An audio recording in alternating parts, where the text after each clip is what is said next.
So then, James, I've noticed you've repositioned the seat box. Why is that, mate?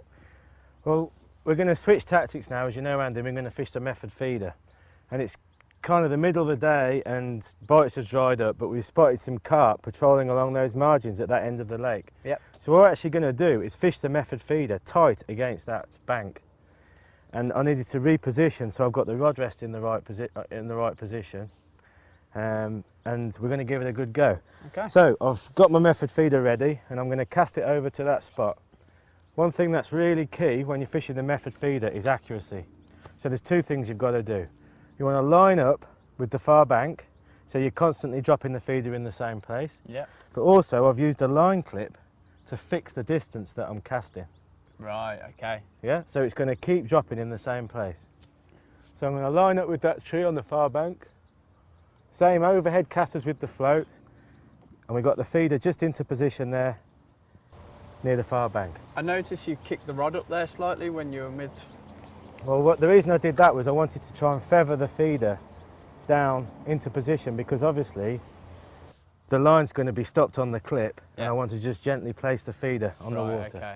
And this is a first cast, so the line's not sinking very well, but you'll notice that I did nothing with the rod. I haven't wound anything in, I've just let the feeder hit the bottom, I've felt it down, hit the bottom, and I've put the rod straight down. And that's how it's very important and critical to get the position of the rod rest perfect, so that when you cast and put the rod down, it goes straight onto the rod rest. You don't want to be dragging the feeder over to a rod rest over here, because you're defeating the object of what's so efficient about the method feeder, to get that very tight area of feed and the fish feeding in it. Okay. What you'll find is you need to probably take 2 or 3 casts before you start getting any action. What you're doing is just gradually building up the peg in the same way as we did with the waggler, loose feeding. We're not using a massive method feeder and just casting it and leaving. We'll probably cast out and leave it for a maximum of 5 minutes and then repeat the process. Okay. Now you will see that you get little tops and jags and pulls on the tip. Did you see that then? Yeah, yeah. And that's obviously a fish activity around the area. Don't do anything about it. You're waiting for a very, very positive bite. In fact, the rod will just most probably get pulled round. Okay. No striking involved. Remember, the fish has hooked itself. Yeah. So just pick the rod up, keep it low, and then gradually start to play the fish. Right, okay, Anne, let's get another feeder full out there. So once again, open the bail arm. Yeah. Nice smooth cast over to the spot, stop it and just drop it into position, look. Okay. And as I said before, the rod rest is there. I'll engage the bail arm and all I've got to do is put the rod down on the rod rest. Okay. And we're fishing. I don't do anything. Yeah. So now we're waiting, James. Are the bites pretty unmissable here? Well, like I told you, that's the key advantage of using a method feeder. The fish hooks itself. So you will get the indications, the knocks and taps I talked about, but when you get a bite, it'll be a very positive affair. In fact, if you weren't here, you'd probably pull the rod in. Wow. So whatever you do, don't leave the rod unattended, because you're likely to lose the lot.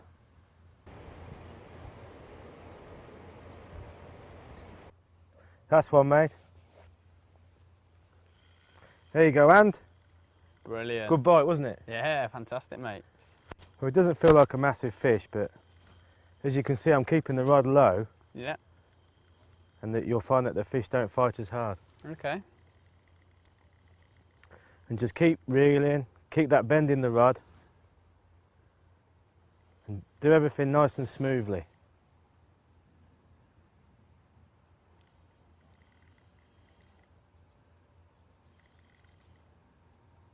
So I'm going to change the angle on the fish, bit of side strain.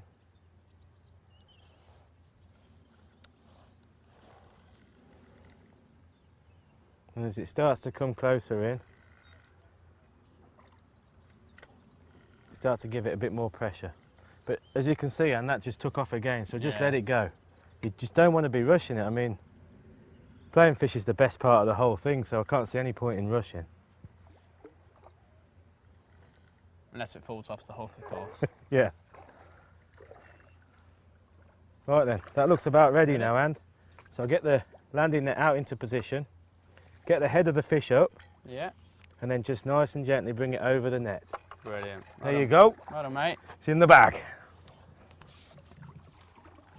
So once again, just to reiterate what we said about unhooking the fish, Yeah. just going to keep the fish in the net between my legs, Disgorger. and then with the disgorger, I can very easily get the hook out of the fish's mouth. Haven't damaged the fish, No. picked the fish up, dropped it, and I'm just going to transfer it directly into the keep net. Well done, mate. Time for your turn.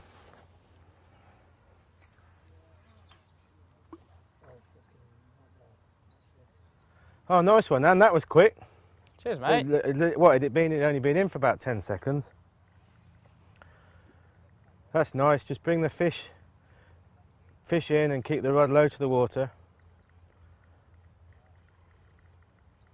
Perfect. You can see the nice curve in the rod, can't you? Yeah. Right, now just bring it over around to the side, keeping tension on the line. That's it. And just take your time, and when you start to feel the fish is coming, that's the time to just gently lift the rod and bring him up. Don't bring him in too close. That's it, just lift the rod up now, Andy. Brilliant.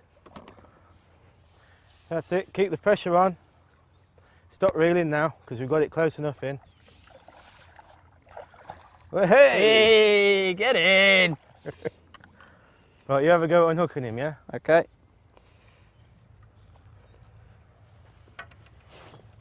Oh, all right. Oh, the That's line's it, broken. he'll kick a bit for a start with. Well, He's come off now, so just you can tip him directly straight into the net. Don't have to bring the fish out at all. Okay, pull the bottom of the net now so that it tips in.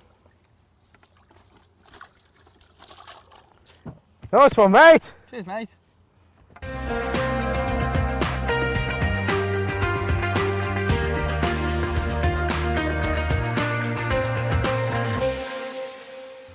Now I'm hooked on fishing.